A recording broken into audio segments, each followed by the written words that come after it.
Badal som, ako po ceste beha kačička s malým. Zastal som a v kanáli som videl, že sa pohybujú ďalšie malé. 6 mláďat spadlo do hlbokého kanála krytého mrežou. Ich mama sa k ním nevedela dostať a pobehovala po rušnej ceste. Všimol si ju okolo idúci vodič, ktorý neváhal zavolať hasičov.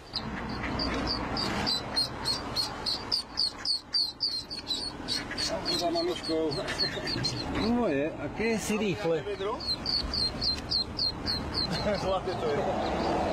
Upozorňovali odstavenými blikajúcimi autami okolo idúcich vodičov na to, že sa na ceste niečo deje, aby spomalili. Ďalšie mláďa uviazlo na druhej strane cesty. Hasiči liezli do kanála popri autách, ktoré cestou prechádzali. V premávke si tak museli dávať pozor aj sami na seba.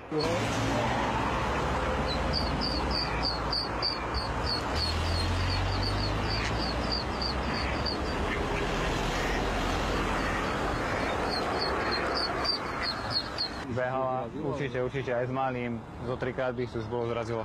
Kačacia rodina prešla z Hrona cez 2 dvojprúdovky plné aut. Hasiči ich naložili do vaku a odviezli späť k vode. Všetky sa bezpečne vrátili tam, odkiaľ sa vybrali na výlet. Oni pôjdu za ňou.